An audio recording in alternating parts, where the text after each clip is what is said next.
네, 안녕하세요. 재미없고 딱딱한 역사를 쉽고 재미있게 배우는 역사 팟캐스트 우리들의 사생활. 네, 다시 여러분들 앞에 찾아왔습니다. 네, 반갑죠?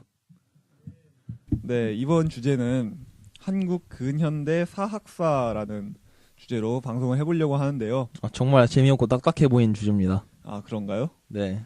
한 3편 정도에 걸쳐서 얘기를 해보려고 합니다. 덜덜덜. 네, 한국 근현대 사학사는 말 그대로 한국 근대 현대 시기 역사학계의 동향에 대해서 한번 훑어보는 건데 깊게는 들어가지 않고 그냥 적당히 훑어만 보는데도 분량이 많습니다. 수박코 핥기만 하는데도 3편이요? 네, 한 3편 정도 나오네요. 네. 나왔네요. 네, 나오네요. 나옵니다. 나왔네요. 네, 그러면 자기소개를 좀 해보면 좋을 것 같은데. 네, 하시죠, 자기소개. 제대로 가이드 해주세요. 좀 덜 파란 사람부터 하시죠. 덜 파란 사람이요? 새파란 사람이군요. 네. 좀 덜 파란 옷을 입고 있는 20살 남성백이고 모 대학에서 청소년 지도학을 전공하고 있습니다. 학부생이에요 아직. 네. 자, 네. 저는 이제 20.9살 정도 되는 김국중이라고 하고요. 모 대학에 가고 싶습니다. 뭐가 되든 상관없어요. 어떤 대학이든 가고 싶고요. 제 수능 성적은 이미 각 대학교에서 받아마셨을 걸로 사료됩니다. 혹시나 듣고 계신다면은 저를 뽑아주세요. 그리고 저한테 연락을 주시면 정시를 넣을게요. 살려주세요. 이상 후회 끝입니다. 청탁을 이런 식으로. 네, 저는 여러분들의 진행자 이준민이고요. 모 대학교에서 사학을 전공하고 있습니다. 우 전공자. 캬. 네. 한국 근현대 사학사를 어떻게 할 건지 일단 목차를 좀 보고 들어가려고 하는데요. 일단 조선 후기 역사학은 어땠는지 살짝 보고, 구한말 일제초 역사학 어땠는지 살짝 보고, 식민지 시기 역사학 살짝 보고, 그다음에 해방 직후 역사학 살짝 보고, 60년대, 70년대, 80년대, 90년대 역사학 잠깐 보고, 21세기 역사학 보겠습니다. 뭐 다 잠깐 보는데 왜 이렇게 많아요? 이준민 씨에게 잠깐이란? 아, 시간 개념이 좀 틀린가요? 원래 역사 찰나가 100년 같고 막 그런. 원래 역사하는 사람들은 다 찰나 그렇죠. 몇만 년짜리 역사를 하고 있는데 선사 네. 시대부터 역사하는 사람들이. 제 기준에서 한 30년 정도가 한 긴 시간? 1년은 짧은 시간이죠. 와, 그렇군요. 아직 30년도 안 산 사람이. 그럼 뭐 군대 다녀오신 짧은 시간 언제 가실 건가요? 조용히 하시고요. 네, 조선 후기의 역사학에 대해서 잠깐 알아보려고 합니다. 유득공 선생, 안정복 선생, 정약용 선생, 김정희 선생 같은 분들 실학자로 유명하신 분들인데 다들 이름은 한번 들어보셨나요? 저 네. 김정희 빼면요. 추사. 추사 김정희 네. 선생. 그럼 들어봤죠.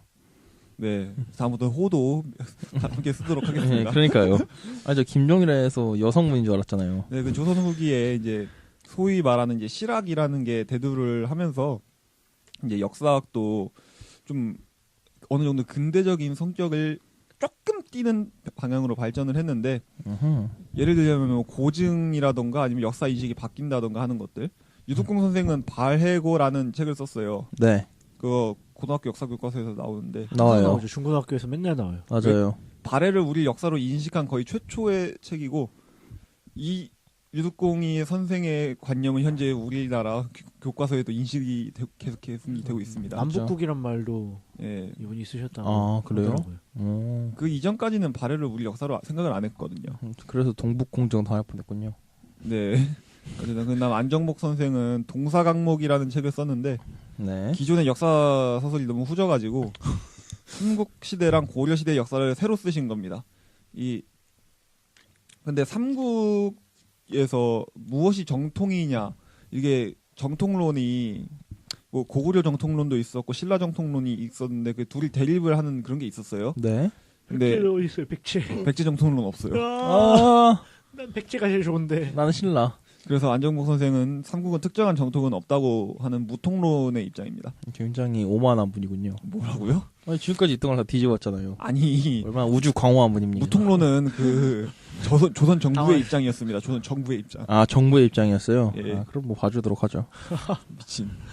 지금 막 뭐라고 하신 거예요? 지금 신성한 인문학 팟캐스트에서 미친이란 말 쓰신 거 저승에서 아니에요 혹시? 안정복 씨가 머리채 잡고 싸우시고요, 그건. 저는 네. 좋은 대학 가라서 괜찮아요. 정약용 선생은 이제 낙랑군 그 고구려래 고조선 망하고 한사군이 설치됐지 않습니까? 네, 맞아요. 그 중에서 이제 낙랑군의 위치를 평양으로 보았는데 이 평양 그러니까 낙랑군 제평양설은 이후 식민사학자들한테 계승이 되고 현재에도 거의 정설입니다. 그거 위만 조선 사이에 있던 그 한사군이요? 위만조선 망하고 난 뒤죠. 그런가? 아, 거꾸로 생각했다. 기자조선 사이였나? 아니요. 아니. 그게 그 단군조선, 기자조선, 위만조선 조선 순이니까 굳이 그걸 하자면 네. 위만조선이 망했잖아요. 그 그렇구나. 우거왕 때 아, 성기장군 막 나오고. 그때 망한 거였구나. 저 네. 잘못 알았어, 시기를. 네. 하여튼, 알겠고요. 아니, 모를 수도 있죠. 다 알면 이 팟캐스트를 왜 진행해요? 그러니까 지금 설명해 드리잖아요. 그죠? 인정. 네, 싸우지 마시고. 네, 그 추사 김정희 선생 같은 경우에는 금성문 연구로 되게 유명하신데 이제 금성문이 뭔지 물어보면 혼낼 거예요? 새겨져 있는 글씨요. 그 쇠금자고 설이 돌석자인데 뭐 비석 같은 거 얘기하는 거예요. 아, 로제타석 이런 건가? 근데 그거 다 금성문이죠. 오. 그래서 고구려 백제 신라의 영역을 고증을 했어요. 그 교과서 보면은 고구려 백제 신라의 그 영토 지도 나오잖아요. 4세기, 5세기, 6세기 이렇게요? 네. 예. 그 조선 시대까지는 그거 고구려 백제 신라가 어느 정도 영토인지를 몰랐어요. 아, 그럼 김정일 씨 때문에 저희가 외워야 되는군요. 김정희 씨 굉장히 영토를. 굉장히 이제 그 천재에 가깝군요. 근데 그 근데 거의 최초는 아닌데. 아, 그래요? 그러니까 실학자들이 이제 백제 신라 고구려의 영토를 이제 고증을 했다는 거죠. 실학자들. 그래서 그 당시 역사 인식을 한번 보려고 하는데요. 이게 숙종실록 38권 숙종 29년 12월 7일 무인 첫 번째 기사입니다. 그러니까 네. 이제 그냥 읽으면은 어려우니까 옥당관을 소대하여. 그러니까 옥당관이 뭐냐면 홍문관의 네, 관리 학업을 가르치는 홍문관의 관리를 불러서 마주 대한 다음에 동국통감을 이제 공부를 했습니다. 숙종 임금이. 강의했다고. 동국통감은 이제 우리나라의 삼국과 고려의 역사서죠. 고구려 안시성의 일에 이르렀을 때 임금이 한탄하기를 그 안시성 싸움. 네. 그리고 고구려는 작은 나라인데도 성을 잘 지키는 것으로 이름이 나서 수 당의 100만 군대를 막을 수 있었다. 그러나 우리나라는 지방이 고구려에 비하여 배나 크고 산천이 험준한 것은 고금이 같은데도 병자년의 난리에 오랑캐의 병졸이 마치 무인지경같이 밀려들어와 마침내 하성하는 지옥을 당하였다.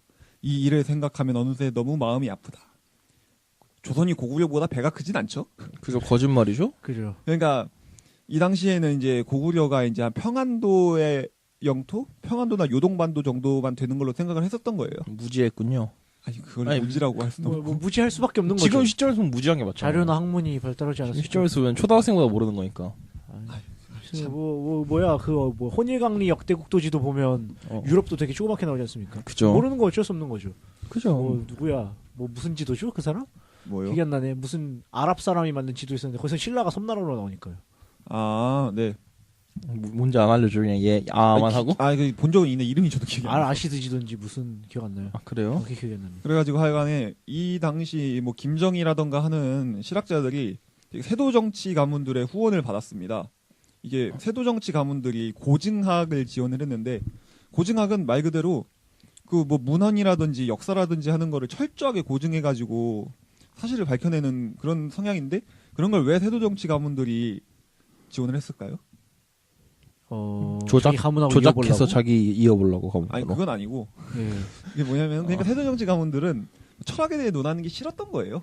아. 그렇게 논하면 논할수록 자기들의 그런 게 줄어드니까 형이상학적 뭐 정통성. 대의명분론 그런 게 싫었다는 건가요? 그런 게 싫었던 거죠. 근데 고증학은 아니거든요. 이 고증학이라는 게 청나라에서 나오는 건데 왜 그게 나왔냐면은 청나라가 그거잖아요. 그 만주족. 그렇잖아요. 네. 한족들 닥치게 하려고 그런 거 아니에요? 아니 그 만주족이 네. 집권을 하고 근데 중국의 역사에서 되게 재밌는 게 이민족이 집권하면은 오히려 원래 중국인들보다 더 보수적으로 변해요. 그러니까 만주족이 더 성리학을 신봉을 하는 거죠. 그게 왜 그러냐면 성리학에서는 그러니까 오랑캐랑 이제 문명, 중화인의 구분이 혈통이 아니라 문화의 수준에 따라서 그렇게 구분을 하거든요. 문명과 야만을. 그러니까 우리가 비록 오랑캐지만 우리는 중화의 문물, 성리학을 아주 제대로 계승하고 있으니까 너희들을 지배할 수 있는 정당성이 있다라는 게 청나라의 이제 만주족들의 입장인 거고. 읽어봤는데. 근데 그런 성리학을 철저하게 고증을 해가지고 아니 공자는 사실 그런 말을 한 적이 없어. 아. 아니 너희들이 말하는 그런 역사는 사실 구라야. 이런 식으로 밝혀내기 위해서 나왔던 게 고증학이고 근데 그게 이제 고증학의 영향을 받아서 이제 실학의 영향을 받은 거죠. 좀 이해가 되시나요? 예. 예, 그게 그건가? 대의강비록 내용인가? 무슨 말씀하시는 거예요? 아까 그거 무슨 문화에 따라서 오랑캐가 정해진다? 그 뭐 뭐지? 문화에 따라서 오랑캐 중화 정해지는 건 맞는데 무슨 론인지는 모르겠네요. 아니 그 대의강록이라는 책이 대의강록이라고 있는데. 책 예. 물어본 건데요. 아, 맞는지? 데이가 오랑캐에도 있을 수 있다. 어디서 읽어본 것 같은데 기억이 안 나가지고. 세계사에 나옵니다. 네, 동아시아사에서도 나오고. 예. 네 어쨌든 아, 뭐, 기억이 잘 안 나요. 저는. 확답은 주지 않는군요. 나도 뭔가 많이 들어봤는데 이런- 확실히 이런 확실히 기억이 안 나서. 확실하게 모르는 건 제가 말 안 합니다. 아 그렇군요. 하여간 그래서 이 실학자들의 연구가 그냥 조선 후기의 하나의 흐름으로서 그냥 반짝 별처럼 빛났다가 끝났다라는 사람도 있고 뭐 그렇게 말하는 사람도 있긴 한데 현재에도 엄연히 영향을 주고 있고 또 계승이 됐습니다. 근데 우리가 계승하고 발전시킨 건 아니거든요. 이게 이제 그걸 좀 알아보려고 합니다. 그래서 이제 대한제국 때에는 편년체 역사서로 매천황현 선생이 매천야록을 썼고, 유명하죠. 네, 진짜요? 네. 흥성군 얘기 많이 합니다. 네 그리고 정교 선생이 대한개년사라는 책을 썼는데 그냥 이런 책을 썼어요. 근데 여기에서 이제 흥미로운 거는 번역을 하는 거예요. 네. 현채 선생이 하야시 타이스케라는 사람의 조선 통사를 편역해가지고 동국사략이라는 책을 냅니다. 일본 사람이에요? 하야시 타이스케 씨는 일본 사람이고 현채 선생은 조선 이분이 사람이고요. 전혀 뭐 중국 사람이나 한국 사람처럼 보이지 아니 않잖아요. 현채 선생으로 온 거죠. 현채 선생. 아, 네. 그래서 그런 뭐 번역을 하는 그런 역사서들이 많이 나오죠. 그래가지고 외국 역사서도 많이 번역이 돼요. 뭐 이태리 건국 삼걸전 뭐 이런 책들. 그거 유명하죠. 예. 이태리 건국 삼걸전, 뭐 가리발디 그런 사람 나오는데. 아 카보우르 뭐 그런 사람. 카보우르 맞나? 마치니 뭐 카부로 그런- 가리바이디. 그러니까 뭐 그런 역사를 공부함으로써 좀 당대에 적용해가지고 좀 이런 위기를 헤쳐나가려는 그런 의도가 있었다고 보면 될 것 같습니다. 네. 일제강점기에는 박은식 선생이랑 그 신채우 선생의 역사학이 굉장히 중요한데요. 유교 구신론 쓰신 분인가? 박원식 선생님? 6.1 구신론은 책의 이름이 아니라 그냥 논리 이름. 예. 논리 이름이에요. 그렇구만. 이래서 윤사가 안 돼. 하여간 박은식 선생이 한국통사라는 책을 1915년에 쓰셨거든요. 아 네. 고종 1년부터 1911년까지를 이제 서술을 했는데 이 책이 왜 중요하냐면은 이 박은식 한 사람이 쓴 한국통사라는 책이 파급력이 너무 커가지고 네. 조선총독부에서 이거 한국통사를 에 대한 대응으로 조선 반도사를 썼어요. 일본인들이 쓴 건가? 대단한 책이네요. 그러니까 한 사람의 네. 그냥 그러니까 김국중 씨가 책 한 권 썼는데 파급력이 너무 엄청나가지고 오. 지금 교육부에서 그걸 반박하는 책을 냈다. 이거. 세상에. 근데 조선 반도사를 조선 사람들이 읽었을까요? 아니요? 안 읽어가지고 조선사 편수회로 넘어가는 겁니다. 아 편수에. 그래서 조선사가 이렇게 나오는 거죠. 음. 그러니까 한국 통사 하나 막아보겠다고 조선사까지 쓴 거죠. 이야 박은식 선생 대단한 분이네요. 네, 대단합니다. 뭐 대통령까지 할 정도였으니까 부통령이었나요? 대통령 맞습니다. 임시정부에서. 이대 대통령이죠. 어. 임시정부 대통령도 하셨던 분. 같은 분이었구나. 네. 어. 그 흰수염 흰머리. 원치킨이네. 그래가지고 한국 독립운동 지혈사라는 책도 쓰셨는데 잠깐 자신의 이념을 역사를 통해 관철시키고자 하는 실천적 성격의 역사학입니다. 통이 앞을 통자고 네. 혈이 피혈자인데 네. 애정의 표현이거든요. 네? 그러니까 통이요? 그러니까 앞을 통, 그러니까. 피혈 이런 게 그러니까 그러니까 내가 아프고 내가 피를 쏟는 거죠. 근데 우리 민족의 역사 때문에. 애정? 애정을 갖고 있기 때문에 우리 역사가 아픈 아. 거고 피가 쏟아는 느낌이 나는 거죠. 아. 그래서 객관성도 물론 있지만 주관적 성격이 강합니다. 그러니까 어떻게 보면 이게 살짝 포스트 모더니즘의 그런 느낌 아닌가요? 아직 근데도 못 왔는데 벌써 그러니까요. 포스트 모더니즘인가요? 이런 분들이 있어요. 이런 분들이 가끔 있습니다. 그래가지고 박은식 역사학의 성격은 역사를 민족혼이라고 했어요. 그러니까 나라를 멸할 수는 있는데 역사를 멸할 수는 없다는 거죠. 그러니까 나라는 형태고 역사는 정신인데 이 정신이 남아있다면 형태가 부활할 수 있다는 겁니다. 독립운동의 정신적 기반을 만든 거고요. 유교 사상을 유지했다는 것도 좀 재밌습니다. 이제 근대 역사학은 이제 중국 싫고 또 화이론, 오랑캐랑 중화 그거 구분하는 거 싫어하는 성격이 있는데 박은식 선생은 아예 전면적으로 부정하지는 않았고요. 필요한 것을 선별적으로 이제 쓰고자 합니다. 그리고 이제 박은식 선생 같은 경우에는 주관적인 성격의 역사학이기도 하지만 또 근대적인 역사 서술도 많이 보이는데 비평이라던가 뭐 선행 사건을 거론하면서 인과적인 관계로 서술을 하거나 결과로 나타난 사실을 불언한다든지 하는 근대적 성격과 전근대적 성격이 공존하는 과도기적 성격의 역사학이라고 볼 수 있을 것 같습니다. 이해되시나요? 네. 대충 뭔 소리인지 알겠어요. 신채우 선생 같은 경우에는 뭐 독사신론, 조선사 연구초, 뭐 조선상고사 같은 것들 유명한 책들. 유명한 책들인데 신문에 연재됐던 거를 단행본으로 출판을 했습니다. 그래서 신채호 역사학 성격은 그 민족주의 사학입니다. 박은지 선생이랑 비슷한데 조국을 재건하고 민족사를 서술해서 민족 정기를 세우고자 하는 거거든요. 그래서 뭐 박은지 선생이랑 많이 비슷한데 신공왕후 침공설이나 임나 일본 부설 등을 좀 비판을 했어요. 전자는 모르고 후자는 알겠거든요. 전자가 일본의 신공왕후라는 전설적 인물이 한국을 침공했다는 소리예요. 제가 이것도 설명해 주려고 다 써왔습니다. 오. 그러니까 일본의 역사서에 일본서기나 고사기, 뭐 신황정통기라는 책이 있습니다. 그거 나라 시대 때 쓰인 책 아닙니까? 정확하게 모르겠는데 되게 오래된 책인데 그 14대 15대 천황 사이에 섭정이거든요. 신공황후가 있던 사람 맞아요? 그것도 불확실합니다. 예. 그래서 그래요 거기가. 군대를 이끌고 삼국을 정벌했다라는 게 신공황후 침공설이거든요. 사실 이게 말이 안 되거든요. 발견된 유물들로만 봐도 그렇고. 그때 일단 일본 그냥 왜 아니었어 왜? 그러니까 백제하고 왜 연합군이 그러니까 백강전투에서 그렇게 깨진 걸 보면 말이 안 되거든요. 무슨 신풍을 불러왔나? 과연 여기까지 불러온 거지. 과연 그래가지고 이제 임나 일본 부설은 그건 대충 알아요. 가야 지역에 예. 가야 지역이 일본이 식민지였다는 건데 왜 그렇게 고대사를 건드렸느냐 하면은 그 통치를 정당화하려는 거거든요. 그러니까 니네들은 원래 우리 식민지였고 지금 다시 식민지로 돌아온 거니까 그냥 닥치고 말 들어라 뭐 이런 겁니다. 그러니까 정말 일본 근데 사람들이 말하세요. 근데 뭐지? 이 신채호님의 사학이 민족주의적 성향을 강하게 띄었다고 얘기를 하는데 왜 뭐지? 신채호 씨가 나중에 아나키즘 진영으로 가잖아요. 아, 네. 왜 그럴까요? 궁금해졌어요. 신채호 씨한테 물어보세요. 그러니까 국가랑 민족이 분리가 되는 개념이니까 그런 거죠, 사실. 그러니까 국가는 없어도 민족은 있는 거죠. 무정부 상태에도 민족은 있는 거예요? 민족주의 아나키즘이라 뭔가 굉장히 특이하네요. 근데 당시 독립운동 하던 사람들 중에 아나키즘이 되게 많아요. 독립한다면서 왜 무정부를 지으는 그러니까 거죠? 사실 아나키즘의 그런 근원을 보면 그 어떤 억압과 그 어떤 지배와 그 어떤 착취에서부터 인민을 해방시킨다거든요. 아나키는요? 플러스 네이션 아니에요? 아니 그러니까 그 네이션이란 게 국가. 억압과 착취하는 거예요. 그러니까 좁게 보면은 국가에 대한 무정부지만 넓게 보면은 모든 종류의 착취와 억압과 지배를 깬다는 거예요. 그러니까 어떤 계급도 없는 사회가 골수 아나키스트들이 원하는 사회예요. 그거 아니에요? 마르크스 그거 아니에요? 마르크스. 아니, 말스는 공산주의의 프롤레타리아 계급이 지배하는 사회인 거고. 국가 없어졌잖아요. 공산주의의 극단적 상태가 아나키즘이라고 보면 됩니다. 네, 그렇게 설명해주면 되잖아요, 아저씨. 공산주의도 잘 모르는 걸요, 저희는. 네, 하여간 신채호 선생 같은 경우에는 발전하는 역사거든요. 그러니까 이거는 뭐 수능 마르크스 사관 비슷하네요. 수능 그 국어에도 자주 나오는 걸로 아와비아 기억하는데 아비야, 네. 대야, 소아.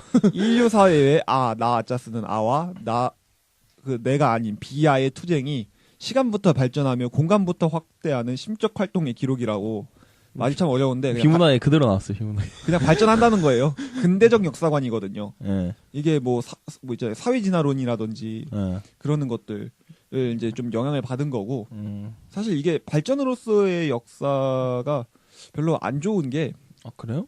그러니까 발전하지 못한 역사와 발전한 역사가 있고 그 우열이 갈리잖아요. 그죠? 그러니까 신채호의 논리가 만약에 일본에서 사용된다고 한다면 일본은 발전한 역사, 조선은 발전하지 못한 역사. 그러니까 우린 열등 민족이니까 우등 민족한테 지배당할 수 있다. 뭐 그거 원래 그 식민 그거 아니었어요? 애초에 그 사회 진화론 자체가 사실 이 시기를 지배하던 이데올로기 자체가 그랬죠. 그때 자체가 막 식민지 한참 많고 제국주의자들이 그래서 제국들은 열등 민족을 우리가 개화시키고 개몽시켜야 된다. 그러니까 그런 개소리 하려고 만든 거 아니에요? 애초에 다윈 거 따갖고 다윈 얼마나 슬펐겠어. 네, 하여간에 그래가지고 신채호 선생은 일본 내 이제 역사라는 학문으로서 맞서고자 했는데, 그러니까 사실은 핀트가 안 맞았네. 사실 일본의 논리를 한국 버전으로 바꾼 그런 역사학이라고, 그러니까 되게 역설적인 거죠. 이상하네요. 이상한 건 아니고. 그러니까 이상하게 들리잖아요.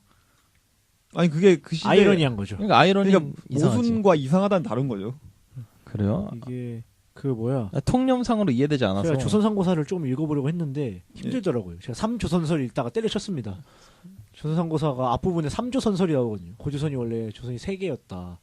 왜냐면 그 당시는 사료도 부족하고 또 이런저런 게 많이 부족하는 시기였으니까 그런 거 고조선이 3개였다는 주장을 해요. 넘기고 읽어요, 아무 말 같은 거. 아니 아무 말이 아니라 네. 그럼 책을 뭐하러 읽어요?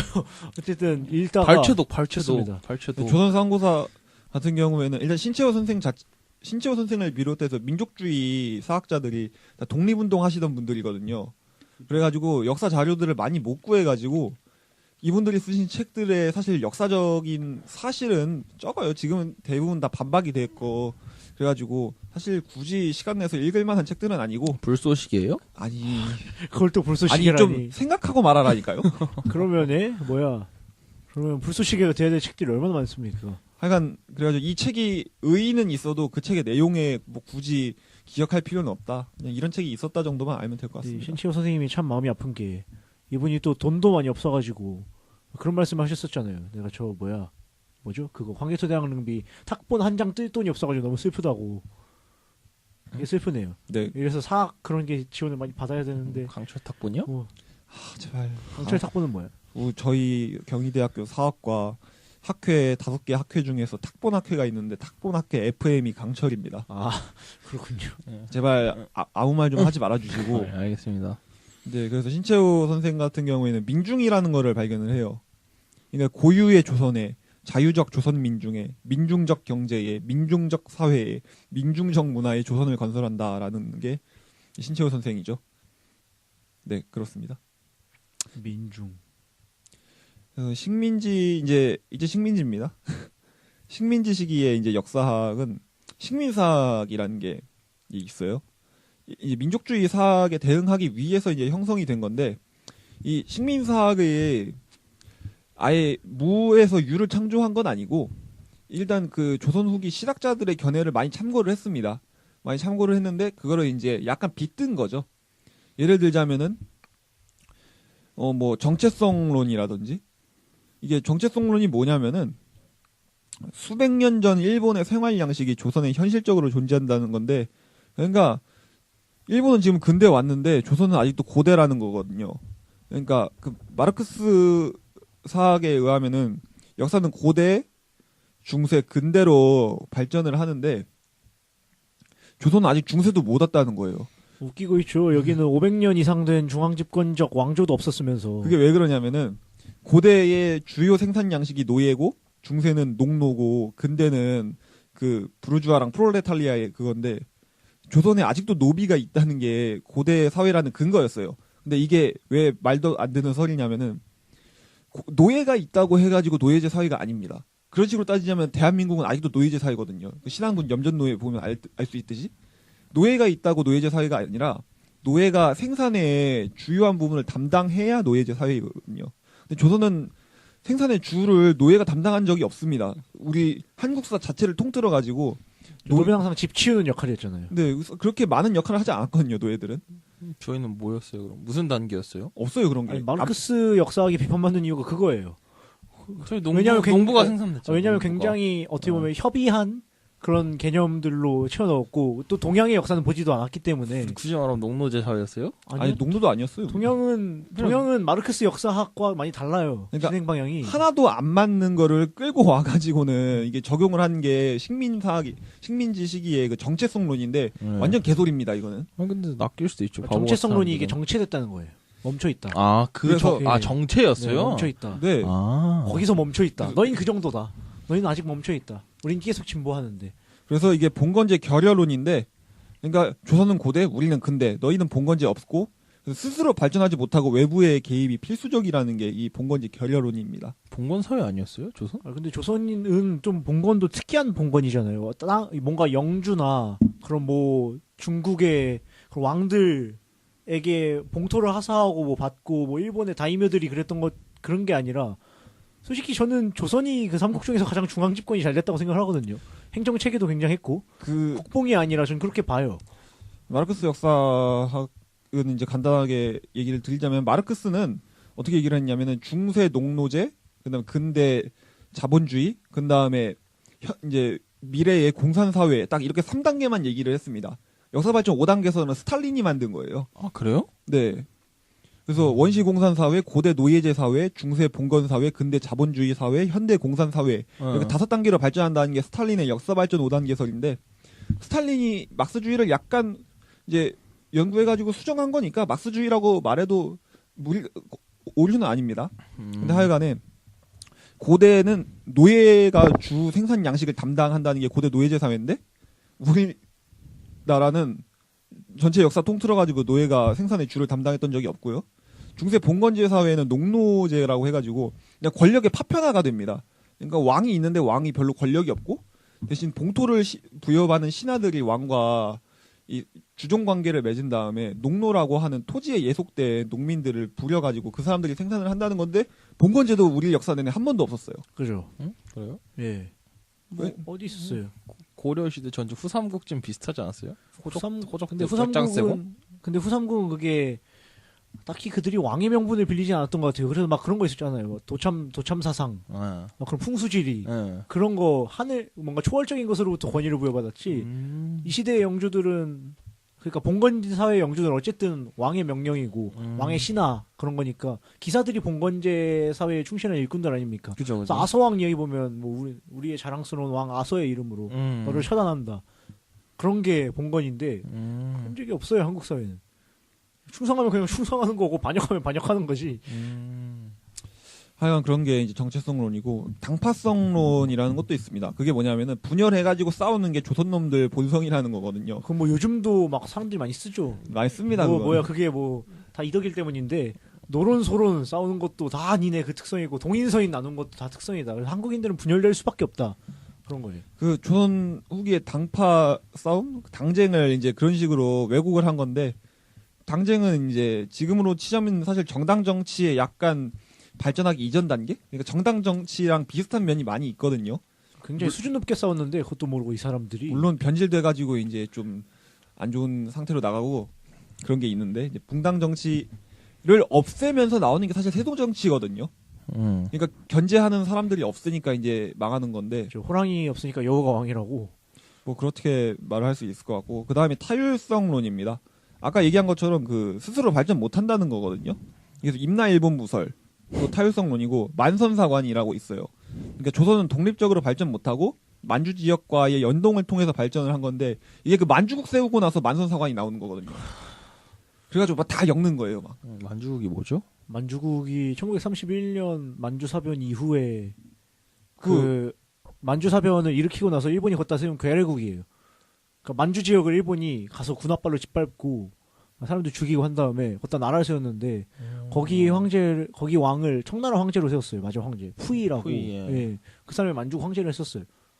꼭두각시였죠. 근데 한국사 뭐 했으면 이거 만주국은 한 번쯤 들어보지 않습니까? 만주사변 뭐 조선병참 기지와 막 요즘 한국상 그거 몰랐대요. 그래도 점수 나오게 하니까 이게 문제가 있죠. 한국 수능이.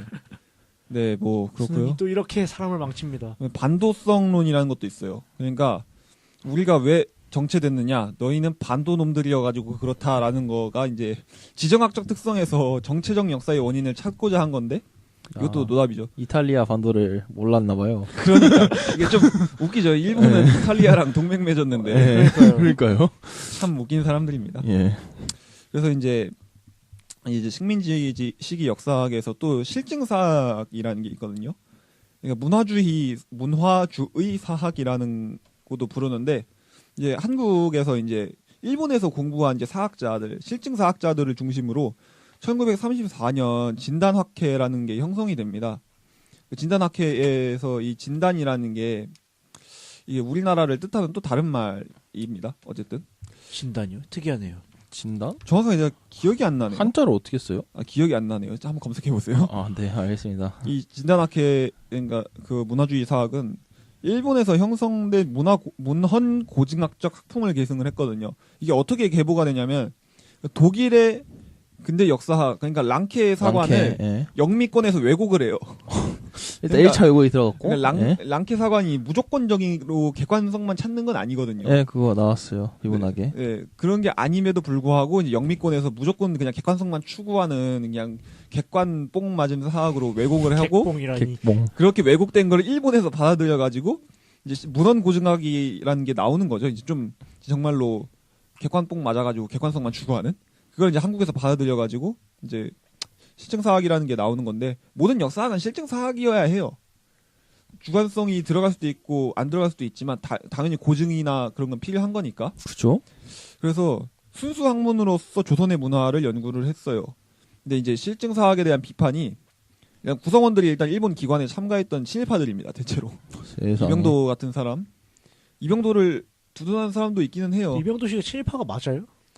그게 명확하지가 않아서. 조선사 편수회에서 그 촉탁이라고 그냥 되게 낮은 그 잡리라는 사람으로 잠깐 있었어요. 네. 잠깐 있었는데 그게 사실은 좀 애매해요. 거기 올라와 있어요. 친일 임명사전에? 올라가 있습니다. 그러면 친일파죠. 그게 왜 그러냐면 이 조선사 편수에 촉탁한 사람들이 다 친일 임명사전에 올라간 게 아니라 예. 이병도가 워낙 파급력이 컸으니까 더 부각이 된 거예요. 아. 근데 사실 그런 식으로 하자면은 되게 친일한 사람들이 엄청 많아요. 그죠. 그 책 친일한 두껍더만. 사람들이 사실 그러면 일본 제국의 보호 아래 멀쩡하게 살아가는 사람들은 다 친일한 사람들인 거죠. 그러면. 그러니까 근데 아, 그래요? 그 당시 주재소 근무했던 일반 잡부도 친일파일 수도 있겠고 극단적으로 몰아가면 극단적으로 말하자면 저도 친일파 후손이에요.